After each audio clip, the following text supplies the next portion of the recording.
नमस्कार साथियों, मैं मनीष भारती संस्कृति आईएएस प्लेटफॉर्म पर आप सभी का एक बार फिर से स्वागत कर रहा हूं। साथियों, जैसा कि आप जानते हैं, इतिहास में बहुत सारे ऐसे नाम रहे जिसको लेकर के हमेशा ही विवाद रहा। विवाद ये रहा कि वो धार्मिक रूप से सहिष्णु रहे या असहिष्णु रहे।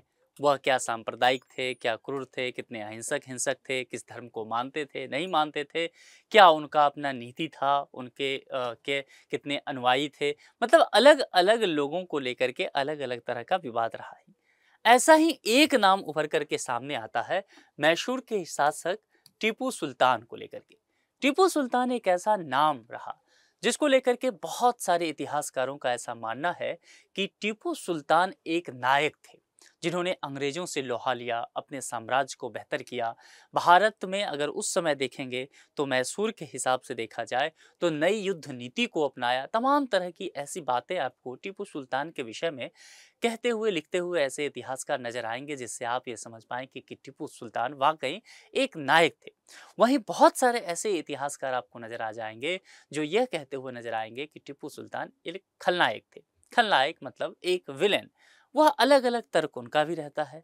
उनका तर्क असहिष्णुता को लेकर के रहता है, अत्यधिक हिंसा में विश्वास करने को लेकर के रहता है, क्रूरता को लेकर के रहता है। और कुछ मुद्दों पर वो टीपू सुल्तान को एक अयोग्य शासक, एक अयोग्य कूटनीतिज्ञ भी मानते हैं।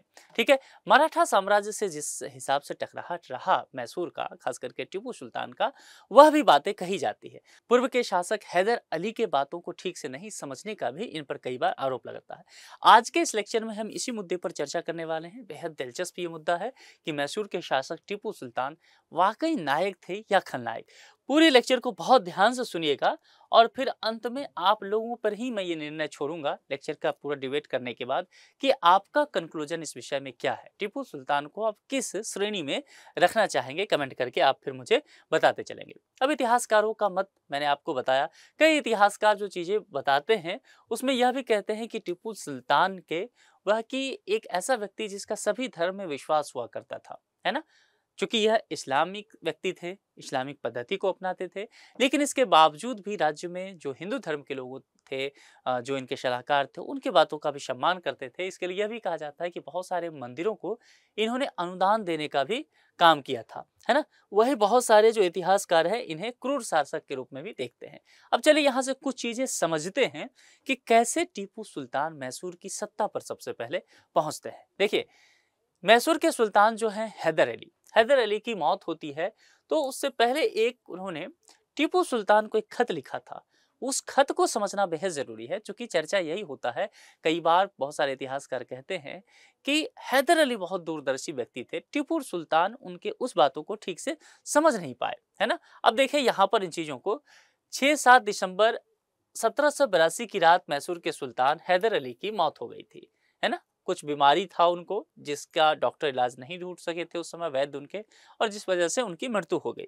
जब वो मृत्यु शैया पे थे तो अपने बेटे को अच्छे शासक कैसे बना जाए इसको लेकर के उन्होंने बहुत सारा सलाह दिए थे हैदर अली ने। ठीक है। अब देखिए क्या क्या लिखा था उस खत में, इस बात को समझिए। टीपू को लिखे खत में उन्होंने आगाह किया था कि कंपनी उत्तराधिकार में किसी भी कमजोरी का फायदा उठाने की कोशिश करेगी। तो उस वक्त जो कंपनी शासन था वह इस बात को लेकर के हमेशा ही फिराक में लगी रहती थी कि कैसे जो है, जो योद्धा है, राजा है, उसकी अगर मृत्यु होती है और उसका उत्तराधिकारी अयोग्य होता है या कमजोर होता है तो उसको परास्त कैसे करना है, कंपनी में कैसे मिला लेना है। तो ये सारी चीजें उसमें बताया गया था हैदर अली के द्वारा। और उन्होंने यह भी कहा था कि भारत में अगर सबसे शक्तिशाली आज के दिन में कोई वो है तो वह अंग्रेज है ना। और इन्होंने कहा कि आज की सबसे बड़ी जरूरत है कि उनको लड़ाई से कमजोर करना। जिस तरह से ब्रिटिश सेना क्या करती थी, वह फूट डालो राज्य करो की नीति अपनाती थी, है ना। तो यही बात यहाँ हैदर अली समझाते नजर आ रहे हैं कि उनके बीच फूट डालकर उन्हें ही कमजोर किया जा सकता है। टीपू सुल्तान पर यही आरोप लगता है कि उन्होंने हैदर अली द्वारा बताए गए इस बात को ठीक से समझा नहीं। आगे मैं कुछ पॉइंट अभी बताऊंगा तो आप इस बात को समझ पाएंगे। चिट्ठी में हैदर अली ने समझाया, फ्रेंच लोगों की मदद से तुम ब्रिटिश सेना पर जीत हासिल कर सकते हो। जिस तरह से भारत और पाकिस्तान के बीच तकरार रहता है, ऐसे ही आप देखेंगे यूरोप में ब्रिटिश और फ्रांस के बीच हमेशा ही तकरार रहा है। उपनिवेश को लेकर के भी ऐसा ही रहा। अफ्रीका पहुंचे तो वहां भी ब्रिटिश और फ्रेंच जो है लड़े। भारत में भी यही दोनों के बीच संघर्ष देखने को मिला। तो यहां पर एक बात समझिए, हैदर अली इस बात को समझते थे कि इस दोनों में झगड़ा रहता है, फ्रांस में और ब्रिटेन में, तो क्यों ना हम, अगर सबसे शक्तिशाली अंग्रेज है, उसी से हमारी सत्ता को डर है, मैसूर को डर है, तो हम फ्रेंच का साथ दे दे, उसे अपना दोस्त बना ले, और फिर क्या हो जाएगा कि दोनों का एक साझा दुश्मन हो जाएगा। मैसूर को भी खतरा अंग्रेजों से है, फ्रांस को भी खतरा अंग्रेजों से है, तो दोनों मिलकर के अंग्रेजों से लड़ेंगे। ये मामला समझ में आ गया। तो यह कोशिश जो है, यही बात समझाया गया था और स्पष्ट तौर पर यह कहा गया था हैदर अली के द्वारा टीपू सुल्तान को कि देखो भाई, कि युद्ध नीति की जब आप बात करोगे ना, तो युद्ध नीति में ये जो यूरोपीय लोग होते हैं ये हमसे बेहतर हैं। इनके पास अच्छी नाव हैं, अच्छी तोप हैं, बंदूकें अच्छी हैं। उस समय के हिसाब से आधुनिक सैन्य सत्ता इनके पास है, सैन्य इस तरह के व्यवस्था इनके पास है। तो ये सारी चीजें कहा था उन्होंने कि हथियारों का इस्तेमाल वगैरह भी सही से इनके खिलाफ करना पड़ेगा। ठीक है। एक चीज बहुत कही जाती है हैदर अली की, इसी चिट्ठी को ध्यान में रखते हुए, कि उसने कहा था कि याद रखना, बहादुरी से आप राजगद्दी तो प्राप्त कर सकते हो, लेकिन केवल बहादुरी के बल पर प्राप्त किए गए राजगद्दी को आप सुरक्षित नहीं रख सकते। यानी कि यहाँ पर हैदर अली का निशाना जो था, वह आगाह करना था टीपू सुल्तान को कि आपको सिर्फ बहादुर होने से, हथियार के दम पर ही, तलवार के दम पर सत्ता आप बनाए नहीं रख सकते, आपको कूटनीति आनी चाहिए। और यही बात आगे चल के कही गई कि टीपू सुल्तान सही कूटनीतिज्ञ नहीं थे, चर्चा करेंगे, है ना। तो ये सब जब हुआ, उनकी मृत्यु हो गई हैदर अली की, तो उसके जगह पर फिर जो है मैसूर का सुल्तान जो है, उनके बेटे टीपू सुल्तान को बना दिया गया। टीपू सुल्तान की उस वक्त उम्र रही होगी 33 साल और ठीक ठाक कदकाठी का एक इंसान। अब यहां से टीपू सुल्तान का उदय होता है, हैदर अली का चैप्टर क्लोज। ठीक है। अब टीपू सुल्तान का जब उदय होता है, तो उस वक्त तक अगर देखेंगे तो टीपू सुल्तान को एक समझदार योद्धा के रूप में देखा जाता है, एक शक्तिशाली राजा के तौर पर देखा जा सकता है।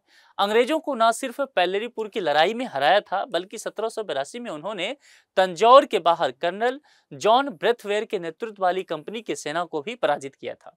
तो निश्चित तौर पर जो अंग्रेज, जिनके पास अत्याधुनिक हथियार था, सैन्य कौशल था, उसको हरा देना उस वक्त किसी भी भारत के शासक के लिए साधारण तो नहीं था। एक वर्ष बाद उन्होंने मलकोटे के मंदिर को 12 हाथी दान भी दिए थे। श्रृंगेरी के मंदिर को भी टीपू ने एक बड़ा योगदान दिया था। उन्होंने मराठा से जो युद्ध हुआ, हमला किया, उसमें बहुत सारे मंदिर टूटा। तो कई इतिहासकारों का यह कहना है कि जब उसमें बहुत सारे मंदिरों का टूटना हुआ, तो टीपू सुल्तान ने इस बात को लेकर के अफसोस जताया कि ऐसा नहीं होना चाहिए।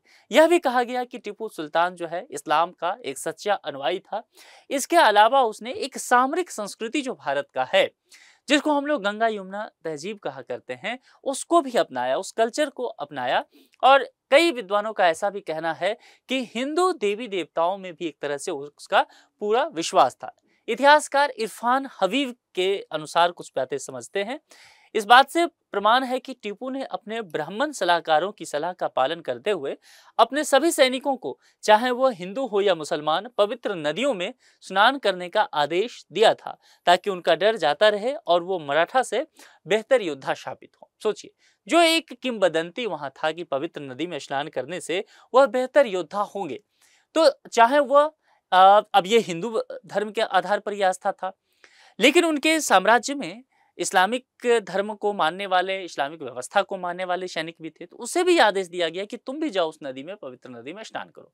अब समझिए, हिंदू मानता की चीजों। इरफान हबीब ऐसा कहते हुए नजर आते हैं। टीपू सुल्तान फिर से एक बार चर्चा में क्यों आए, क्यों इतना ज्यादा चर्चा हुआ, तो ये टीपू सुल्तान की एक अंगूठी को लेकर के बात की गई। इसको नीलामी के लिए रखा गया। 10 साल पहले नीलामी घर क्रिस्टीज ने लंदन में 150 करोड़ रुपए में बोली लगाने वाले एक व्यक्ति को यह बेचा था। अंगूठी की खासियत के विषय में समझिए।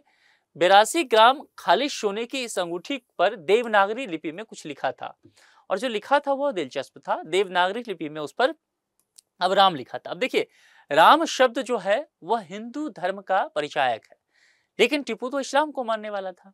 तो यह भी इस बात से प्रमाण निकाला जाता है कि उसका इस्लाम के अलावा अन्य धर्मों में भी आस्था रहा। माना जाता है कि एक अंग्रेज अफसर ने टीपू की मौत के बाद उसकी उंगली से वह अंगूठी उतार लिया था, उसे फिर वहां रख दिया गया। अब यहां से समझते हैं कि कुछ जो इतिहासकार यह भी मानते हैं कि नहीं, वह असहिष्णु और क्रूर रहा। तो इसमें देखिए, टीपू सुल्तान को यह एक कुछ बातें ऐसी हैं जो इस तरह की साबित करती हैं। अब देखिए, हाल ही में प्रकाशित एक पुस्तक Tipu Sultan the saga of Mysore इंड्रे गनम एक में लिखा जाता है कि टीपू के पत्रों, पुस्तकालय में जो किताब मिले हैं, जो संग्रह में चीजें मिली है और उनके सपनों के रजिस्टर से जो कुछ चीजें पता चलता है, उससे ये सारी चीजें छन कर के आता है कि जो व्यक्ति इस्लाम में विश्वास नहीं रखता है, यानी कि गैर इस्लामिक है, मुसलमान नहीं है ना, उसके लिए टीपू के मन में बहुत ज्यादा घृणा था, बहुत ज्यादा टीपू सुल्तान उससे नफरत करते थे। उनका मानना था कि उनके खिलाफ जिहाद करना उनका एक तरह का धार्मिक कर्तव्य है ना। देखिए, उनकी तलवार की मुठ पर लिखा था, मेरी विजय तलवार अविश्वासियों के लिए बिजली साबित होगी। अविश्वासियों से यहाँ पर अर्थ निकाला गया कि वे लोग जिनका इस्लाम में विश्वास नहीं है, इस्लामिक व्यवस्था को जो नहीं मानते। वह लिखते हैं कि टीपू ने अपने राज्य का नाम सरकार ए खुदादाद रखा था। उसने अपने दरबार में फारसी भाषा का प्रयोग भी शुरू करवाया था।